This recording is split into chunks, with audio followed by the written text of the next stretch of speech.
उपनिषद arrow दे करके, इस तरह से एरो दे करके लिखना।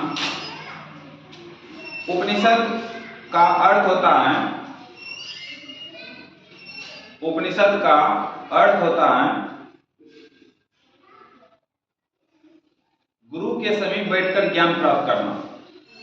उपनिषद का अर्थ होता है गुरु के समीप बैठकर, उपनिषद का अर्थ होता है गुरु के समीप यानी कि गुरु के निकट बैठकर ज्ञान प्राप्त करना।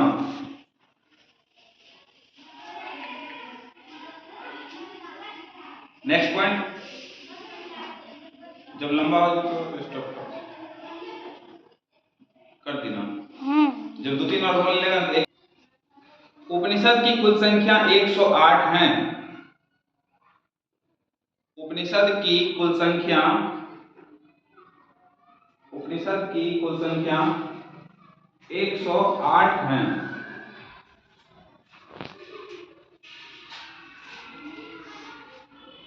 नेक्स्ट पॉइंट लिखो,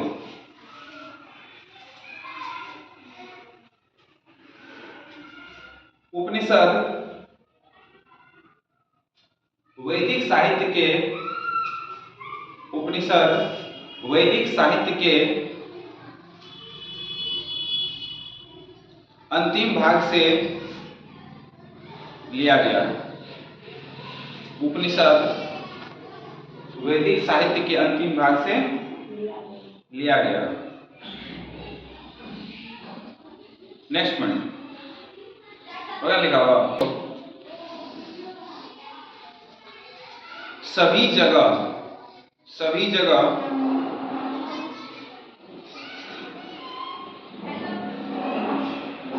परम पिता परमेश्वर की गुणगान किया जाता है। सभी जगह परम पिता परमेश्वर का गुणगान किया जाता है। सभी जगह परम पिता परमेश्वर का गुणगान किया जाता है। लास्ट पॉइंट, इस पाठ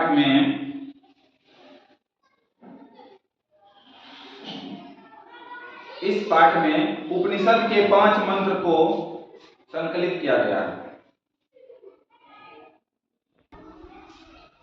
चलो पहला हम लोग का जो 5 श्लोक में से पहला है कौन सा, इसको पढ़ना है पहले। क्या है इसको पढ़ने का तरीका है, हिरण्मयेन, क्या ये हिरण्मयेन पात्रेण, इसको करना है सतस्या पिहितम, सत्या पिहितम मुखम, क्या हो गया मुखम।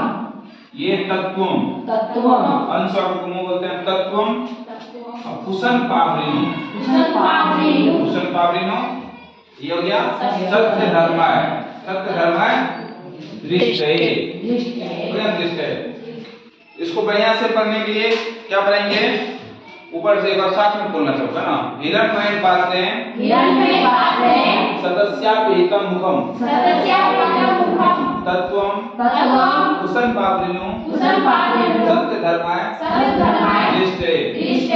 इसका अर्थ देखो, इसका अर्थ हिरण्मयेन का मतलब होता है कि सोने रूपी पात्र। हिरण्मयेन का मतलब क्या होता है, सोने रूपी पात्र का पात्र का मतलब क्या समझते हैं, बर्तन, है ना। तो हिरण्मयेन पात्रेण सतस्यापिहितम अर्थात सत्य का जो मुख जो है ना, सत्य का मुख हिरण्मयेन पात्र यानी कि सोने रूपी बर्तन से ढका हुआ, सोने रूपी पात्र से ढका हुआ। सत्य का मुख किससे ढका हुआ है, सोने रूपी पात्र से ढका हुआ है। अर्थात देखो इसको हम अपने जीवन में लाते हैं। हम लोग जो है सच्चाई के रास्ते पे जो चलना चाहता है उसके जीवन में बहुत सारा कष्ट आता है, और गलत रास्ते पे चल करके लोग जल्दी क्या होते हैं, सक्सेस पा लेते हैं। लेकिन वो सक्सेस टेम्पोररी होता है, फिर उसका क्या होता है, बहुत जल्दी खत्म हो जाता है। अपने अगल बगल तो देख सकते जो बहुत जल्दी गलत काम करके सक्सेस होता है ना, कुछ दिन बाद वो उसका फिर क्या होता है, विनाश होना तय है। इसीलिए तो सत्य की जो है सत्य का जो मुख है ना, वो किस चीज से ढका हुआ है, सोने रूपी पात्र से। एग्जाम में प्रश्न इससे पूछता है कि सत्य का मुख किस चीज से ढका हुआ है, आंसर क्या होगा, सोने रूपी पात्र से, यहाँ से हिरण्मयेन पात्र, दोनों तरह का ऑप्शन रहता है ना। अगर हमें तत्वं कुशन पावरिनो सत्य धर्म दृष्टि, अगर हमें सत्य की प्राप्ति करना है तो तो सत्य की प्राप्ति करने के लिए हम लोग को क्या करना पड़ेगा, इस सोने रूपी पात्र को क्या करना पड़ेगा, हटाना पड़ेगा। यानी कि जो मोह माया लोभ है इसको हम लोग को भूलना पड़ेगा, तब जाकर हम लोग क्या कर सकते हैं, सत्य की प्राप्ति कर सकते हैं। तो पहला क्या समझ में आ गया, सत्य का मुख सोने रूपी पात्र से ढका हुआ है। अगर हमें सच्चाई की प्राप्ति करना, सत्य की प्राप्ति करना है तो हमें सोने रूपी पात्र को क्या करना पड़ेगा, भूलना पड़ेगा। यानी कि जितना मोह माया सुख है इसको क्या करना पड़ेगा, त्यागना पड़ेगा। इसका अर्थ होता है, लिखो तो नोट करके, सत्य का मुख, सत्य का मुख सोने रूपी पात्र से ढका हुआ है। सत्य का मुख सोने रूपी, ये सोना सोने वाला नहीं, ये गोल्ड वाला है, समझे ना।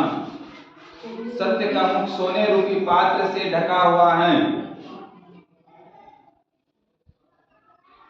सत्य की प्राप्ति करने के लिए, सत्य का मुख सोने रूपी पात्र से ढका हुआ है, और सत्य की प्राप्ति करने के लिए, सत्य की प्राप्ति करने के लिए हमें मोह माया को त्यागना पड़ेगा। के लिए हमें मोह माया को त्यागना पड़ेगा। ठीक, स्टॉप। दूसरा है, उसमें एक पॉइंट बचा हुआ था ना, उसमें लिखो पाला के नीचे में जो एक लाइन जगह है ना बीच में, लिखो यह सूत्र या यह सूत्र ईसावास उपनिषद से लिया गया है। पाला में लिखना है, यह सूत्र ईसावास, यानी कि यह सूत्र मतलब कौन सा, पहला सूत्र है ना। पहला सूत्र किससे लिया गया, ईसावास उपनिषद से लिया गया। ये चीज याद रखना बहुत जरूरी है, एग्जाम में पूछता है कि पहला, दूसरा, तीसरा, चौथा और पांचवा पूछेगा कि पहला जो सूत्र है वो किस उपनिषद से लिया गया, किससे लिया गया, ईसावास से लिया गया। चलो हम लोग दूसरा पे जाते हैं। दूसरा को पहले पढ़ने के लिए सीखते हैं। क्या लिखा हुआ है, अनोरनियान, क्या है, अनोरनियान महतो मनियान, महतो मनियान, अनोरनियान महतो मनियान, आत्मास्य। इसको देखें, देखो ये रेत है ना, इस रेत को पहले पढ़ा जाता है। तो जंतोर निहितो, क्या पढ़ेंगे, जंतोर निहितो वायाम, वायाम तम क्रतु वस्यतु वीत सोपो धातु प्रसादान महिमान मात्मना। इसको पढ़ना थोड़ा टफ है ना, इसको पढ़े कैसे, धातु प्रसादान महिमान मात्मना, है ना। और यह जो दूसरा सूत्र है ये किस उपनिषद से लिया गया है, कठोपनिषद से। ऐसा नहीं सर 108 उपनिषद हम लोग को पढ़ने के लिए है, लेकिन हम लोग के लिए वो जरूरी नहीं है। हम लोग के लिए 12 उपनिषद होता है, इसमें हम लोग 5 को चर्चा करेंगे, आगे और आगे करेंगे। तो दूसरा का हम लोग को समझना है अर्थ, क्या लिखा हुआ है, अनोरनियान महतो मनियान आत्मास्य जंतोर निहितो गुहायाम। यानी कि हम लोगों का जो है ना, हम लोगों के अंदर में आत्मा होता है। आत्मा का नाम सब सुनिए। आत्मा कहाँ निवास करता है, शरीर में निवास करता है।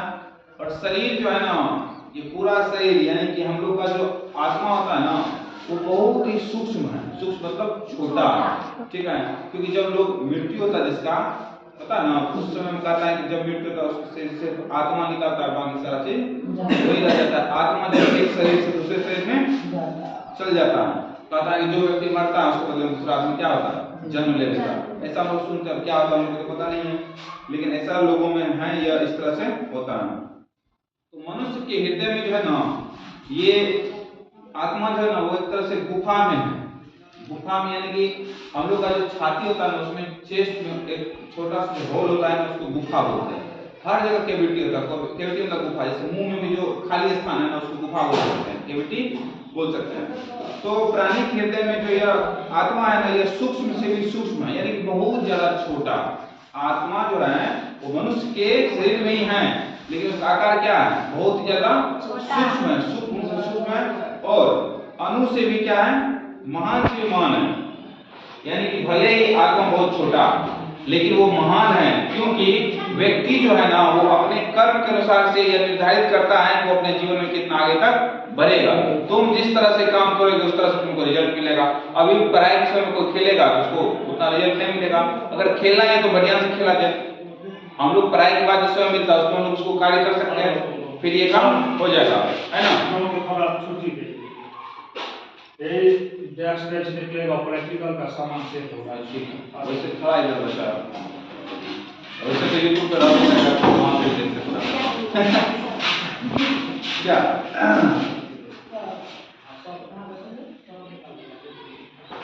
समझ में क्या था? यानी कि मनुष्य के हृदय में जो आत्मा होता है ना, वो आत्मा जो होता है वो सूक्ष्म से सूक्ष्म है, यानी कि छोटा से भी छोटा है और महान से भी महान है। अगर हमें आत्मा पर नियंत्रण पाना है, अगर हमें आत्मा पर नियंत्रण पाना है तो हमें क्या करना पड़ेगा कि अपने ज्ञान इंद्रियों को कंट्रोल करना पड़ेगा, नियंत्रण करना पड़ेगा। ज्ञान इंद्रिया बताए थे क्या है? ज्ञान इंद्रिया क्या है हम लोग के पास? फर्स्ट वो आप ऊपर बताए थे ना, आंख, कान, नाक, जीभ और त्वचा, ये 5 क्या हम लोग का ज्ञान इंद्रिया है। इस पे जिसका नियंत्रण हो गया वो अपने आत्मा को भी नियंत्रित कर सकता है, क्योंकि लोगों का मन जो ना बहलते रहता है ना, मन में कुछ आते रहता है। पढ़ाई के अलावा बहुत बात आ जाता है, क्या पढ़ाई के मन करते बार घूमिए ले, मोबाइल एक बार देख ले, उसके इतना से बार घूम के आ जाए, इस तरह से मन में चलते रहता है। तो अपने ज्ञान इंद्रियों पर नियंत्रण करना जरूरी है। जाना है घूमना भी है, लेकिन पहले हम लोग को देखना है कि अपना काम पूरा हुआ कि नहीं हुआ। होमवर्क कंप्लीट करने के बाद हम लोग को जाना है। अगर हम लोग ईमानदारी से 4-5 घंटा पढ़ेंगे तो हम लोग का काम हो जाएगा, ठीक है। तो दूसरा समझ में आ गया। अगर हमें क्या करना पड़ेगा, हम लोग इसका हिंदी हम लोग अच्छा समझते हैं, हिंदी लिखो इसका।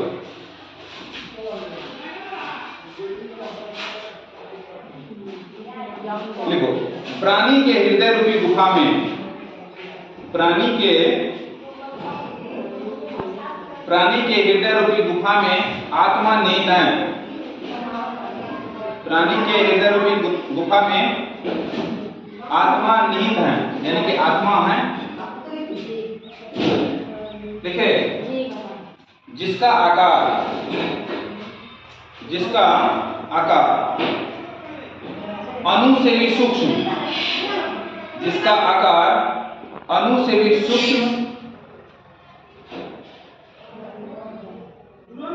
और महान से महान है, अणु से भी सूक्ष्म और महान से महान है।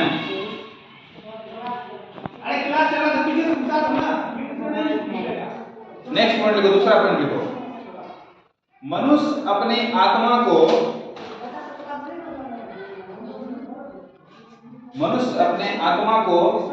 जगह खाली है ना, नियंत्रित करने के लिए, मनुष्य अपने आत्मा को नियंत्रित करने के लिए अपने ज्ञानेंद्रियों पर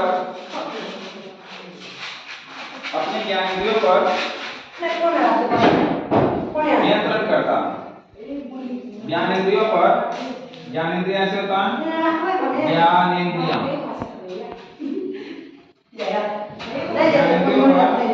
नियंत्रित करता है। ज्ञानेंद्रिय कितने हैं? 5। कौन सा? आँख, कान, मुंह, जीभ और त्वचा। आँख, कान, नाक, जीभ और त्वचा, ठीक है। हम लोग इसको ये करते हैं